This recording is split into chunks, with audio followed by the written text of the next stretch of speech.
ఈరోజే చైత్ర గురువారం, పైగా అష్టమి తిథితో కలిసి వచ్చింది. మరి ఇంతటి విశేషమైన రోజు ఈ కథను వింటే చాలు.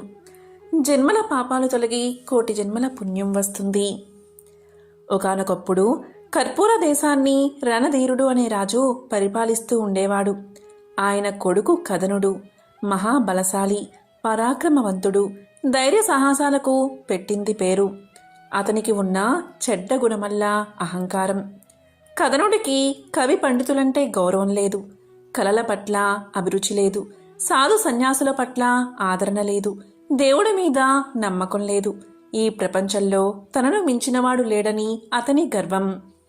ఇలా ఉండగా ఒకరోజు దివ్య దృష్టిగల ఋషి ఒకడు రాజస్థానానికి వచ్చి రాజైన రణధీరుడితో ఇలా పలికాడు. రాజా, నీ రాజ్యానికి గల 1000 ఏళ్ల ప్రమాదం గురించి నీకు తెలుసా అని అడిగాడు. 1000 ఏళ్ల ప్రమాదం గురించి ఆ రాజ్యంలో అంతా కదలుగా చెప్పుకుంటూ ఉండేవారు. అది ఏంటి అంటే, ఆ రాజ్యానికి సమీపంలో ఒక అరణ్యముంది. ఆ అరణ్యానికి సమీపంలో ఒక పల్లె ఉంది. ఆ పల్లె ప్రవేశ ద్వారం వద్ద నిలువెత్తు డక్క ఉంది. 1000 ఏళ్లకొకసారి అది మోగుతుందట. ఆ భయంకర శబ్దానికి భూమి కంపించి రాజ్యంలోని కట్టడాలన్నీ నేల కూలిపోతాయట. ఆ పల్లె నుంచి దుర్భరణ్యానికి ప్రవేశించే మార్గంలో దారికి పక్కగా పాతాళ కూపం ఉంది. అందులో ప్రవేశించిన వారెవరూ బయటకు రాలేరు. అది పాతాళానికి దారి అని అంతా అంటారు.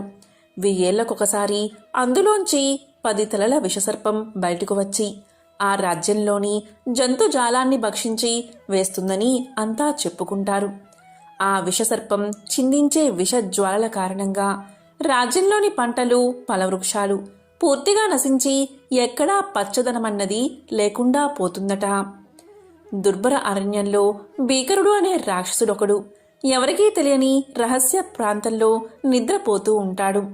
1000 ఏళ్లకొకసారి వాడు నిద్రలేచి రాజ్యంలోని మనుషులందరినీ తినేసి మళ్లీ నిద్రపోతాడు. ఈ విధంగా కర్పూర దేశం ప్రతి 1000 ఏళ్లకు ఒకసారి సర్వనాశనమవుతూ పునర్నిర్మించబడుతూ ఉంటుంది. పునర్నిర్మాణానికి కనీసం 1 శతాబ్దం పడుతుంది. రాజు రణధీరుడికి కర్పూర దేశానికున్న 1000 ఏళ్ల ప్రమాదం గురించి తెలుసు. అది ఋషినోట మాట వినగానే ఆయన కలవరపడ్డాడు. ఆయన్ను మరింత కలవరపెట్టే విధంగా ఋషి, వచ్చే పున్నమికి సరిగ్గా 2 మాసాల వ్యవధిలో దేశానికి 1000 ఏళ్ల ప్రమాదం రానుంది. ఈ విషయం దివ్య దృష్టితో తెలుసుకుని నిన్ను హెచ్చరించడానికి వచ్చాను అన్నాడు. ఈ మాటలు వింటూ రాజసభలో ఉన్న యువరాజు కదనుడు పక్కున నవ్వాడు. తన చేతిలోని కత్తిని ఋషి మీదకు విసిరాడు. ఆ కత్తి గిరగిరా తిరుగుతూ విన్యాసాలు చేస్తూ ఆయన దండ కమండలాలను నేల మీదకి పడగొట్టింది. తన మీద కత్తి ఎప్పుడు పడుతుందో తెలియనివాడు రాజ్యానికి వచ్చే 1000 ఏళ్ల ప్రమాదాన్ని పసిగట్టగలడా?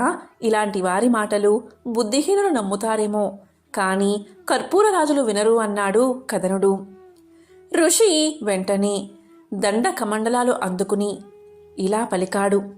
అహంకారపూరితుడైన రాజు వల్ల దేశానికి అనుక్షణం ప్రమాదమే. 1000 ఏళ్ల ప్రమాదంతో పాటు దీన్ని నివారించడం నా బాధ్యత. సరిగ్గా ఈ రోజు నుంచి 4వ నాడు యువరాజును సవాలు చేసే మహావీరుడు ఒకడొస్తాడు. అతడే ఈ దేశాన్ని అన్ని ప్రమాదాల నుంచి కాపాడతాడు అని అక్కడ్నుంచి వెళ్ళిపోయాడు మహారుషి. తన కొడుకును ఋషి శపించినందుకు సంతోషించినా జరిగిన దానికి రణధీరుడు ఎంతో బాధపడ్డాడు. కానీ కొడుకును ఏమీ అనలేక ఊరుకున్నాడు. ఇక ఋషి రాజధాని నుంచి ఒక గ్రామం చేరుకుని అక్కడ ఒక సామాన్య గృహస్థుడి ఇంట భిక్ష స్వీకరించి అతనితో ఇలా పలికాడు. నీ ఆతిథ్యం నాకెంతో సంతోషాన్ని కలిగించింది. నీకేమైనా సమస్య ఉంటే చెప్పు, తీర్చగలను అన్నాడు. అందుకు ఆ గృహస్థుడు ఇలా అన్నాడు. స్వామి, నాకొక కొడుకు ఉన్నాడు. వాడి పేరు విద్యాధరుడు. చదువుకోరా అంటే మహావీరుడు అవుతానని అంటూ ఉంటాడు. పోనీ వీరుడవుతాడా అంటే పిల్లిని చూస్తేనే భయం, కత్తిని పట్టాలంటేనే వణుకు, చీకటిలో బెదురు, దయ్యాల కథలు వింటే చాలు జడుసుకుంటాడు. మహావీరుడినన్నా కీర్తి తెచ్చుకోవాలన్న కోరిక మాత్రం ఉంది. వాడిని ఎలా బాగు చెయ్యాలో నాకు అర్థం కావడం లేదు. మీరేమైనా సహాయం చేస్తారా అని అడిగాడు. దానికి ఋషి, నీ కొడుకును నా వెంట పంపు, వాణ్ణి గొప్పవాణ్ణి చేసి నీ వద్దకు పంపుతాను అని సమాధానం చెప్పాడు. ఇంకా గృహస్థుడు ఎంతగానో అంగీకరించాడు, సంతోషించాడు. ఇక ఋషి విద్యాధరుణ్ణి వెంటబెట్టుకుని రాజధానికి బయలుదేరాక ఆయన వాడితో, నేను చెప్పినట్లు చేస్తే నీకు ఏ శ్రమ లేకుండా మహావీరుడన్నా కీర్తి వస్తుంది. అయితే కొద్ది క్షణాలసేపు ధైర్యంగా కత్తి పట్టుకోవాలి. కదండు అనే వాడితో యుద్ధం చెయ్యాలి. నీ ఒంటికి గాయం కాదు, నీకు దెబ్బలు తగలవు. ఈ యుద్ధం కూడా ఒకసారి మాత్రం చేస్తే చాలు. మళ్ళీ జీవితంలో నువ్వు కత్తి పట్టుకోవాల్సిన అవసరం లేదు అన్నాడు ఋషి. దానికి విద్యాధరుడు చిన్నగా వణుకుతూ, ఒక్కసారికే అయితే ఎలాగో అలాగుడా ప్రయత్నిస్తాను, ఆ తర్వాత మాత్రం నా వల్ల కాదు అన్నాడు. ఇక ఋషి విద్యాధరుణ్ణి వెంటబెట్టుకుని అన్న రోజుకు రాజసభకు వెళ్ళి రాజు అయిన రణధీరుడితో, రాజా, దుర్భర అరణ్యానికి సమీప గ్రామంలో ఒక సమీ వృక్షముంది. ఇది వరలో దేశం సర్వనాశనం కాగా మిగిలిన వారిలో కొందరు తపస్సు చేసి దేశానికి 1000 ఏళ్ల ప్రమాదం తగ్గించే శక్తులు కొన్ని సంపాదించి వాటిని సమాకరంలో సమీవృక్షంపై ఉంచారు. తాము పిశాచాలై ఆ శక్తులను కాపలా కాస్తున్నారు. ఆ శక్తులను సంపాదించగల మహావీరుడు యువరాజు కదండే అని భావించాను. కానీ అహంకారంతో నన్నే అవమానించిన వాడికది సాధ్యం కాదు. అందుకే దేశమంతా వెతికి ఈ వీరుణ్ణి తీసుకువచ్చాను. విద్యాధరుడు అనే పేరుగల ఇతడిప్పుడు కదండుతో తలపడితే నెగ్గినవాడు దుర్భర అరణ్యానికి ప్రయాణం కాగలడు, దేశానికి ప్రమాదాన్ని తప్పించగలడు. పోటీకి ఏర్పాటు చేయించు అని చెప్పాడు ఋషి. ఇక కదండు ముందుకు వచ్చాడు. ఋషి ఆదేశం ప్రకారం ఇద్దరికీ ముఖానికి నల్లటి ముసుగులు తొడగబడ్డాయి. కళ్ళు కనిపించడానికి ముసుగులో 2 రంధ్రాలున్నాయి. ఇద్దరూ ఒకే రకం దుస్తులు ధరించారు. పోటీ ప్రారంభమైన కొద్ది క్షణాల్లోనే ముగిసిపోయింది. వాళ్ళలో ఒకడు కత్తిని జారవిడిచి నేలకూలాడు. అందరూ యువరాజు కదండే నెగ్గాడని భావించారు. కానీ ముసుగు తీయగానే గెలిచినవాడు విద్యాధరుడు అని అర్థమైంది. అందరూ ఆశ్చర్యపోయారు. ఆ వెంటనే విద్యాధరుడి పేరిట జయజయధ్వానాలు మిన్నుముట్టాయి. అప్పుడు ఋషి వారిద్దరినీ ఏకాంతానికి తీసుకువెళ్ళి, నా మహిమ వల్ల మీ ఇద్దరి రూపాలు తారుమారయ్యాయి. కదనుడు విద్యాధరుడయ్యాడు, విద్యాధరుడు కదనుడు అయ్యాడు.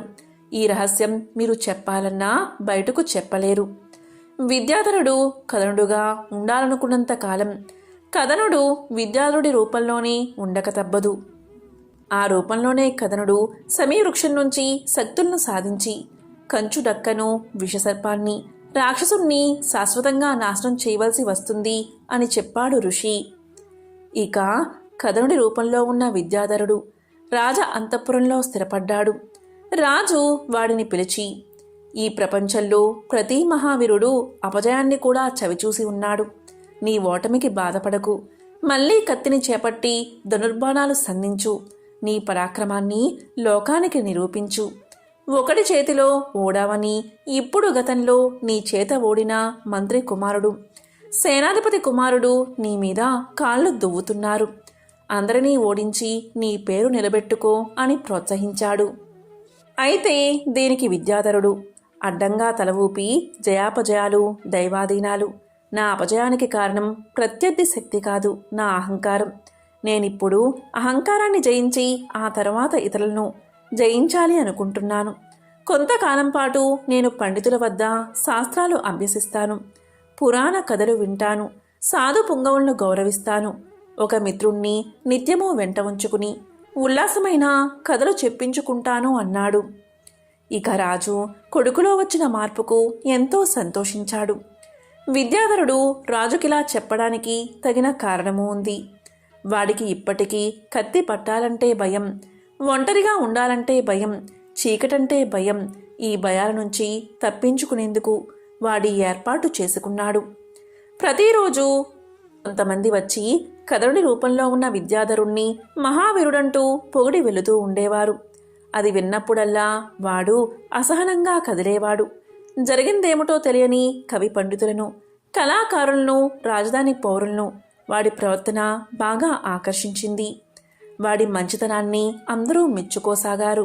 వాడు నగర పౌరుల ఇబ్బందులను చారుల ద్వారా తెలుసుకుని వాటిని దాన ధర్మాల ద్వారా పరిష్కరించసాగాడు. దాంతో వాడికి రాజధానిలో ఎక్కడలేని పేరు వచ్చింది. అలా రోజులు, వారాలు, నెలలు గడిచిపోయాయి. విద్యాధరుడి రూపంలో ఉన్న కథనుడు సమీవృక్షపు శక్తుల్ని సాధించి దేశానికి 1000 ఏళ్ల ప్రమాదాలు మూడిటిని శాశ్వతంగా తొలగించి రాజధాని చేరుకున్నాడు. ఆ సమయంలో అక్కడికి వచ్చిన ఋషి విద్యాధరుణ్ణి ఉద్యానవనంలోకి తీసుకుపోయి కేవలం అహంకారం కారణంగా ఈ ఘనకార్యాన్ని సాధించి అవకాశం పోగొట్టుకున్నాడు కథనుడు. అయినప్పటికీ అతడే ఈ దేశానికి యువరాజు. విద్యాధరుడు కారణ జన్ముడు, దేశానికి ప్రమాదం తప్పించడం వరకే అతని వంతు అని చెప్పాడు. ఇది విని విద్యాధరుడి రూపంలో ఉన్న కథనుడు నిరుత్సాహపడ్డాడు. ఏదో విధంగా దేశానికి రాజు కావాలని వాడి కోరిక. కాని యువరాజు కాకపోవడం వల్ల వాడికి ఆ అవకాశం లేకుండా పోయింది. అప్పుడు కథనుడి రూపంలో ఉన్న విద్యాధరుడు ఋషితో ఇలా పలికాడు: మహాత్మా, మా రూపాలు యథాప్రకారం అయ్యేలా అనుగ్రహించండి అని కోరాడు. దీంతో ఋషి ఆశ్చర్యపడి, ఇప్పుడు నువ్వు దేశానికి రాజువు కాబోతున్నావు, ఆ అవకాశాన్ని వదులుకుంటానంటావేమిటి? ఇప్పుడు విద్యాధరుడికి దేశమంతటా కీర్తి ప్రతిష్టలు ఉన్నాయి, అందుకని నువ్వు వాటిని అనుభవించాలి అనుకుంటున్నావు, అవునా అని ప్రశ్నించాడు. దానికి విద్యాధరుడు వినయంగా, ప్రతిరోజు నన్ను రాజాశ్రితులు మహావీరుడు అని పొగుడుతున్నారు, నాకది తృప్తిని ఇవ్వడం లేదు. నేను సాధించని దానికి, నాకు లేని దానికి లభించే పొగడ్తలు నాకు తృప్తిని ఇవ్వవని తెలుసుకున్నాను. అయితే కథనుడి రూపంలో నేను ప్రజలకెన్నో మేలు చేశాను. వాటి వల్ల కథనుడి పేరుకు లభించిన కీర్తి నాకెంతో సంతోషాన్ని ఇచ్చింది. కానీ ఆ మంచి పేరు నా పేరుకే వచ్చేలా కృషి చెయ్యాలని నా కోరిక. అందుకే మా రూపాలు పూర్వంలా మార్చమని తమను కోరాను అన్నాడు. ఇది విని ఋషి తృప్తిగా నవ్వి, సరే, ఒకే దెబ్బతో కథనుడి అహంకారం తొలగిపోయింది, నీ కొరగానితనం నశించింది. మున్ముందు కథనుడు నీకే ఆపద తలపెట్టినా మీ ఇద్దరి రూపాలు మళ్ళీ తారుమారవుతాయి. కాబట్టి ఇది హెచ్చరికగా తీసుకుని మీరిద్దరూ కలకాలం సుఖంగా ఉండండి అని ఎవరి రూపాలు వారికిచ్చి ఋషి వెళ్ళిపోయాడు. అంతులేని ధన కనక వస్తు వాహనాలతో పాటు మంచి బుద్ధిని సంపాదించి విద్యాధరుడు మహాపరాక్రమవంతుడై అహంకారాన్ని విడిచిపెట్టి కథనుడు తమ తల్లిదండ్రులకు ఎంతో ఆనందాన్ని కలిగించారు. పూర్వం పరాశర మహాముని, నారద మహాముని కలిసి త్రిలోక సంచారానికి బయలుదేరారు. వారలా తిరుగుతూ భూలోకంలో ఒక గ్రామం చేరుకున్నారు. ఆ సమయంలో ఆ గ్రామవాసులైన బ్రాహ్మణ, వైశ్య, క్షత్రియ, శూద్రజాతుల వారంతా వారి వారి ఇళ్లను గోమయంతో అలికి లక్ష్మీదేవి పాదాల ముగ్గులు పెట్టారు. స్త్రీలందరూ తలంటు స్నానాలు చేసి కొత్త బట్టలు కట్టుకుని మహాలక్ష్మీ పూజ చేస్తూ ఉన్నారు. ఆ గ్రామవాసుల భక్తి శ్రద్ధలకు నారదుడు ఆశ్చర్యపడి పరాశర మునితో ఇలా పలికాడు: మహర్షి, బ్రాహ్మణులు మొదలు కడజాతి వారి వరకు అందరూ కడు సంతోషంతో పూజలు చేస్తూ ఉన్నారు కదా. ఎవరి గురించి ఈ పూజలు చేస్తున్నారు? వీరు చేస్తున్న వ్రతమేమిటి? ఈ వ్రత నియమాలు ఎలాంటివి అని అడగగా పరాశరుడు చిరునవ్వుతో, నారదా, ఈరోజు గురువారం కదా. ఈరోజు శ్రీ కనక మహాలక్ష్మికి అత్యంత ప్రీతికరమైన రోజు. అందువల్లే ప్రజలు లక్ష్మీ వ్రతాన్ని ఆచరిస్తున్నారు. శుక్రవారంతో పాటు గురువారం కూడా లక్ష్మీదేవికి చాలా ఇష్టమైన రోజే. శుక్లపక్ష దశమి గురువారం అయితే ఆ దినాన్ని సుదశా వ్రతము అంటారు. ఈ వ్రతం శ్రీ మహాలక్ష్మీదేవికి చాలా ఇష్టమైనది అని చెప్పి ఊరుకున్నాడు. బ్రహ్మ మానసపుత్రుడైన నారదుడు అది ఆలకించి, మహనీయ, ముందు ఈ వ్రతాన్ని ఎవరైనా ఆచరించారా? వారు ఎలాంటి ఫలాన్ని పొందారు? ఆ చరిత్ర కూడా వివరించు అని వేడుకున్నాడు. అప్పుడు పరాశరుడు ఇలా చెప్పసాగాడు: నారదా, పూర్వం ఈ లక్ష్మీ వ్రతాన్ని ఆచరించిన ఒక భక్తుని చరిత్రను నీకు తెలియచేస్తాను. శ్రద్ధగా విని ఆనందించు. ఒకప్పుడు లక్ష్మీదేవి శ్రీ మహావిష్ణువుకు సేవలు చేస్తూ ఇలా పలికింది: నాదా, ఈరోజు నా వ్రతాన్ని ఆచరించే గురువారం కాబట్టి మీరు ఆజ్ఞ ఇస్తే నగరంలో సంచరించి వస్తాను అని ప్రార్థించింది. లక్ష్మీదేవి కోర్కెను మన్నించి విష్ణువు అలాగే పోయిరా అన్నాడు. దీంతో లక్ష్మీదేవి సకల ఆభరణాలు ధరించి పట్టు వస్త్రాలు కట్టుకుని బయలుదేరింది. ఆమె వెళ్లిన వెనకనే విష్ణువు ఒక ముసలి బ్రాహ్మణ స్త్రీ రూపం ధరించి ఆ మాయా వేషంతో ఒక ఇంటిలోకి ప్రవేశించాడు. ఇక లక్ష్మీదేవి గ్రామ సంచారం చేస్తూ ఆ వృద్ధ బ్రాహ్మణ స్త్రీ ఇంటికి వచ్చి ఆమెతో ఇలా పలికింది. ఓ అవ్వా, ఈరోజు గురువారం, మహాలక్ష్మి వ్రతదినం కదా, ఇల్లు గోమయంతో అలికి ముగ్గులు పెట్టలేదేమిటి అని ప్రశ్నించింది. అంతన ఆ అవ్వ, అమ్మా, ఆ వ్రతాన్ని ఎలా చెయ్యాలి, ఎవరిని పూజించాలి వివరించు తల్లి అని అడిగింది. అప్పుడు లక్ష్మీదేవి మందహాసంతో, వ్రతం చేసే విధానాన్ని చెప్తాను, విను. గురువారం నాడు ప్రాతకాలంలోనే నిద్రలేచి గోమయంతో ఇల్లు వాకిలి అలికి లక్ష్మీదేవి పాదాలు కల ముగ్గులు పెట్టాలి. కొత్త కొలత పాత్ర ఒకటి తెచ్చి కడిగి ఎండబెట్టాలి. దాన్ని వివిధ రకాల బొమ్మలతోనూ ముగ్గులతోనూ అందంగా అలంకరించాలి. స్నానం చేసి శుభ్రమైన బట్టలు కట్టుకుని శుచిగా ఉంచి ఒక బల్ల కడిగి దానిమీద కొత్త ధాన్యం ఎరుపు, నలుపు, తెలుపు రంగులవి కొద్దిగా వెయ్యాలి. మరికొంచెం కొత్త కొలత పాత్రలో వెయ్యాలి. ఆ పాత్రపైన 3 పోక చెక్కలు పసుపు నీటిలో కడిగి ఉంచాలి.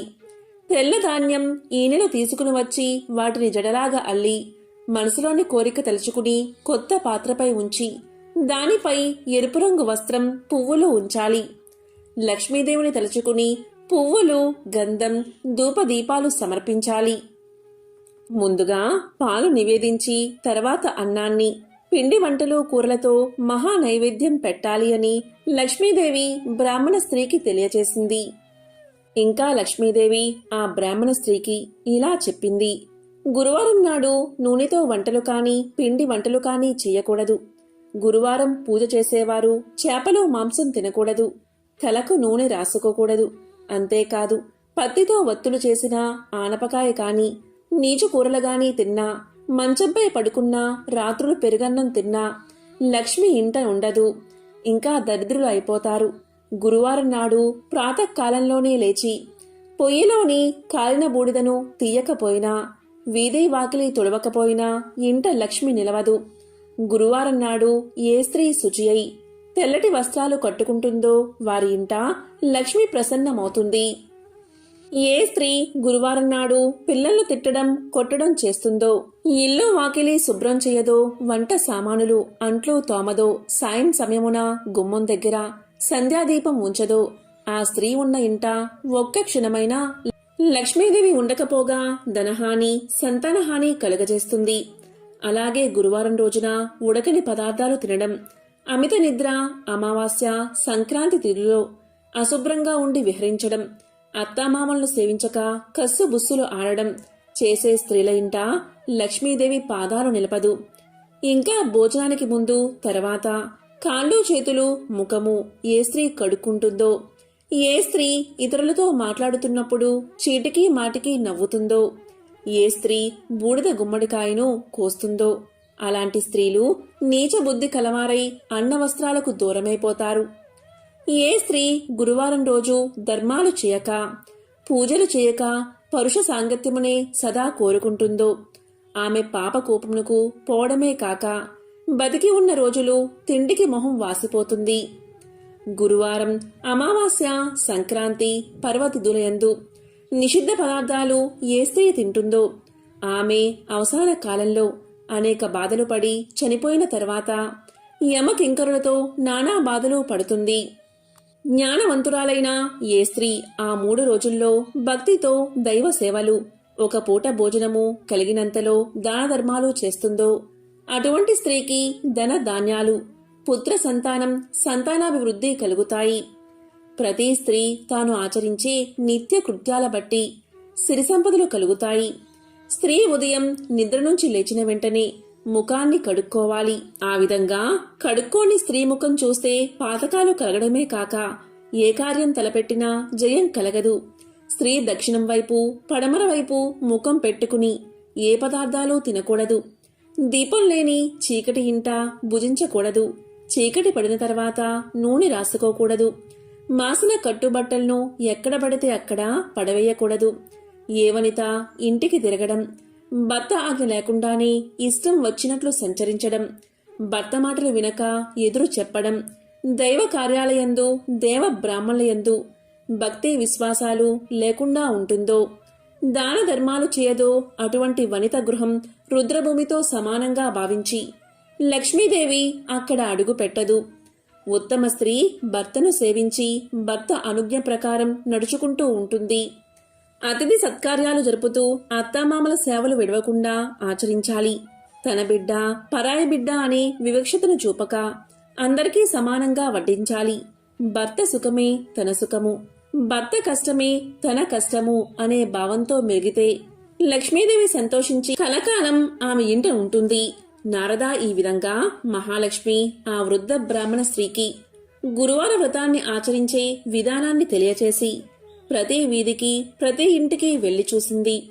అప్పటికి ఏ స్త్రీ కూడా నిద్ర నుంచి లేవలేదు, కాలకృత్యాలు తీర్చుకోలేదు.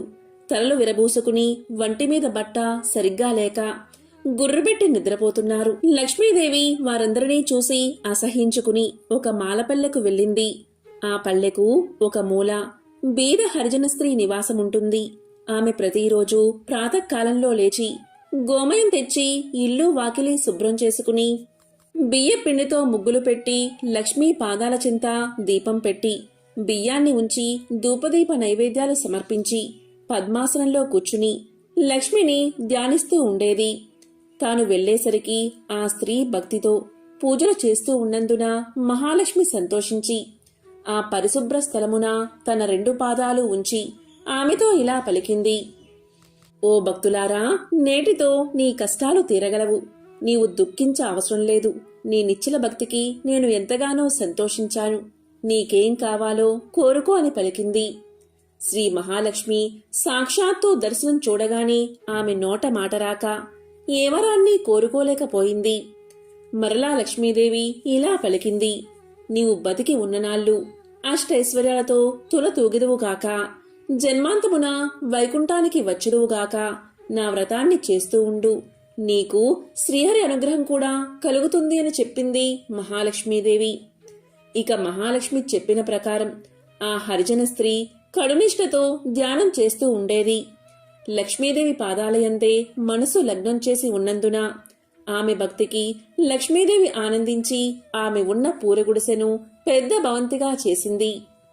ఇంటికి 4 మూలలా ధనరాశులు ఉన్నాయి. దానివల్ల ఆమె భాగ్యవంతురాలు అవడమే కాక 5 పుత్రులు కూడా కలిగారు. ఓ నారదా, ఇంకా విను. ఆ హరిజన స్త్రీకి లక్ష్మీదేవి ఐశ్వర్యాన్ని కలిగించిందంతా బలరాముడు తన దివ్య దృష్టి వల్ల తెలుసుకుని విష్ణుమూర్తి వద్దకు వెళ్లి లక్ష్మీదేవి మాల పల్లెకు పోయి అంటరాని మాల స్త్రీకి సిరి సంపదలు ఇచ్చినందున మహా నేరం చేసింది కాబట్టి లక్ష్మిని నీ మందిరంలోకి రానివ్వదని తెలియచేశాడు బలరాముడు. అంతలో గ్రామ సంచారం చేసుకుని వస్తున్న లక్ష్మీదేవి విష్ణు మందిరంలోకి ప్రవేశిస్తూ ఉండగా బలరాముడు ద్వారానికి అడ్డంగా నిలబడి లోనికి రావద్దని శాసించాడు. మరియు శ్రీహరి నీవు ఈమె ముఖాన్ని చూడవద్దని కృష్ణుణ్ణి ఆజ్ఞాపించాడు. అన్న ఆజ్ఞ ప్రకారం లక్ష్మిని వదిలేయడానికి హరి ఒప్పుకున్నాడు. వెంటనే లక్ష్మీదేవి తాను ధరించి ఉన్న బంగారు నగలు తీసేసి పట్టుచీరను విడిచి చిరిగిన వస్త్రాలు కట్టుకుని ఇల్లు విడిచి వెళ్లవద్దని పరిచారికలు ఎంత బతిమాలినా వినక మరలా వస్తానని చెప్పి వెళ్లిపోయింది. ఆమె వెళ్లిపోయిన తర్వాత బలరాముడు శ్రీహరితో కలిసి మందిరంలోని ప్రతి గదిని చూడగా అన్ని గదులు వెలవెలబోతూ ఉన్నాయి. ధనాగారంలో ధనం లేదు. వస్తు సామాగ్రి అంతా మాయమైపోయింది. వంటలు వండడానికి పదార్థాలు లేవు. బంగారు బిందెలు మట్టి కుండలుగా మారిపోయాయి. ఆఖరికి తాగడానికి పాత్ర కాని నీరు కాని లేకపోవడం వల్ల దాహంతో ఉపవాసం ఉండి బలరాముడు మహావిష్ణువు నిద్రపోయారు. మరునాడు ప్రాతకాలంలో ముఖం కడుక్కోవడానికై నీరు కూడా దొరకలేదు. ఇక వారికి ఏం చెయ్యాలో తోచలేదు. పిచ్చి ఎక్కినట్లు అయినది. అంత బలరాముడు జగన్నాథుడైన విష్ణుమూర్తితో బలరాముడు ఇలా పలికాడు. తమ్ముడు, మనం నిన్నటి రోజున ఆహారం తీసుకోలేదు. చాలా నీరసించిపోయాము. ఈ రోజైనా తిండి తినకపోతే ఎలా బతుకుతాము? అన్నీ కొరతగా ఉన్నాయి. కాబట్టి మనం బిచ్చం ఎత్తైనా సరే ప్రాణాలు నిలబెట్టుకోవాలి. కాబట్టి మనిద్దరం బయలుదేరదాం రా అని పలకగా జగన్నాథుడు అంగీకరించాడు. ఇద్దరూ సాధు వేషాలు వేసుకుని భిక్షాటనకు బయలుదేరారు. వారు ఎవరింటికి వెళ్లి అడిగినా వారు కపట సన్యాసులు, చోరులు అని ఒక్కరూ భిక్షను పెట్టలేదు. కసరి పొమ్మన్నారు. అలా వారిద్దరూ తిరుగుతూ ఒక షావుకారు ఇంటికి వెళ్లి భిక్షాందేహి అని పలికారు. ఆ ధనికుడికి ఆ సన్యాసుల మీద జాలి కలిగి వారిని ఆదరించి కూర్చోబెట్టి భోజన పదార్థాలు తేవడానికి లోపలికి వెళ్లి చూశాడు. కాని ఇంట్లో ఉన్న పదార్థాలన్నీ మాయమైపోయాయి. దానితో బలరామకృష్ణులిద్దరూ ఆకలి బాధతో తూలిపోతూ ఒక చెరువును చేరుకున్నారు. ఆ కొలను నిండా పద్మాలు విరబూసి ఉన్నాయి. సరే, వీటి తూడుకాయలను తిని ఇప్పటి ఆకలి బాధ తీర్చుకుందామని చెరువులోకి దిగారు. వెంటనే ఆ చెరువంతా ఎండిపోయింది. చేసేది లేక వారు నిరాశతో వెళ్లిపోయారు. అలా వెళ్ళగా వెళ్ళగా ఒక తపస్సాలి కుటీరం కనబడింది బలరామకృష్ణులకు. ఆ కుటీరాన్ని సమీపించి ఆకలి తీరడానికి ఏదైనా పెట్టమన్నారు.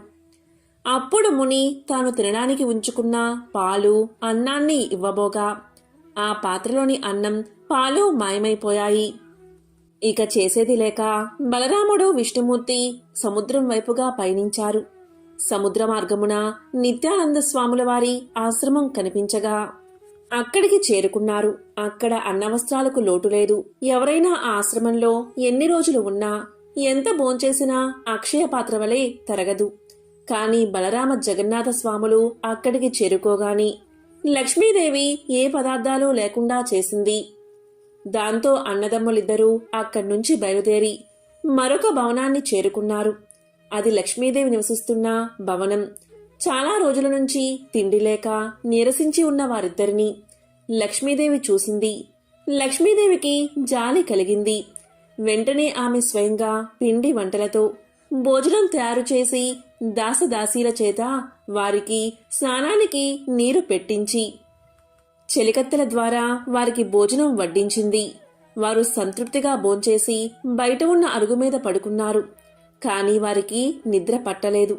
ఆ ఇల్లు, ఆ ప్రాంతం, ఆ వంటకాలన్నీ వింతగా తోచాయి. ఆలోచిస్తున్నారు వారు. అంతలో ఒక చెలికత్తె వచ్చి, ఓ స్వాములారా, మీది ఏ గ్రామం?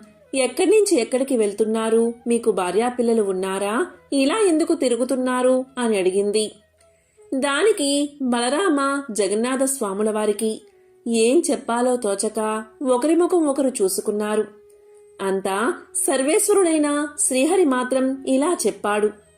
నేను శ్రీహరిని, ఇతడు నా అన్న బలరాముడు. మా తొందరపాటు వల్ల నా ఇల్లాలైన లక్ష్మీదేవిని ఇంటి నుంచి వెళ్ళగొట్టి ఈ కష్టాలు తెచ్చుకున్నాము. ఏ స్త్రీ వల్ల అష్టైశ్వర్యాలు కలుగుతాయో, ఏ నారీమణి కరుణా కటాక్షాల వల్ల వంశాభివృద్ధి కలుగుతుందో, ఏ వనితామణి ఎల్లవేళ్లయందు తన్ను నమ్మి కొలిచిన వారి ఇళ్లయందే మెలుగుతూ ఉంటుందో అటువంటి లక్ష్మీదేవి మమ్మల్ని విడిచి వెళ్లిపోయింది. అప్పట్నుంచి మాకు దరిద్రము, కష్టాలు కలిగాయి అని విష్ణుమూర్తి చెలికత్తకు చెప్పాడు. ఆ దాసి వల్ల ఆ ఇల్లు లక్ష్మీదేవి మందిరమే అని తెలుసుకుని వారు చాలా ఆనందించారు. అప్పుడు బలరాముడు విష్ణువుతో ఇలా పలికాడు. సోదరా, నీవు లక్ష్మీ వద్దకు వెళ్లి మనం చేసిన తప్పును క్షమించమని ప్రార్థించు అని చెప్పి లోపలికి పంపాడు. ఇక శ్రీహరి లోపలికి వెళ్ళగాని లక్ష్మీదేవి భర్తను చూసి నమస్కారం చేసి అతని పాదాలు కడిగి ఆ నీటిని తన తలపై జల్లుకుని పువ్వులతో పూజించి ఇలా పలికింది.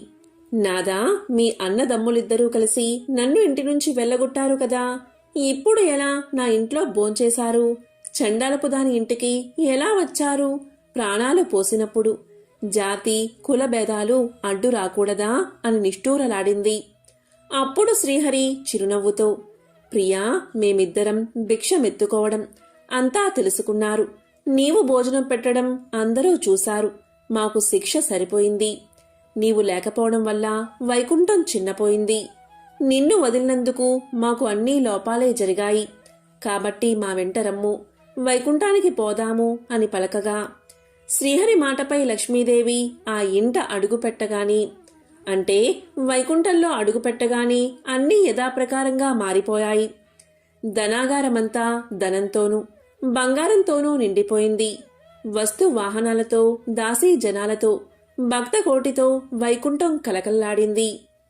కాబట్టి ఓ నారదా, గురువారం నాడు లక్ష్మీ పూజ చేసి ఈ పురాణం చదివినా లేక విన్నా అలాంటి వారికి వెనుకటి జన్మలో చేసిన పాపాలు నశించి మోక్షం కలగడమే కాక 1,00,000 గోదానాలు చేసినా ఫలితం కలిగి మరుజన్మలో అష్టైశ్వర్యాలతో తులతూగుతారు.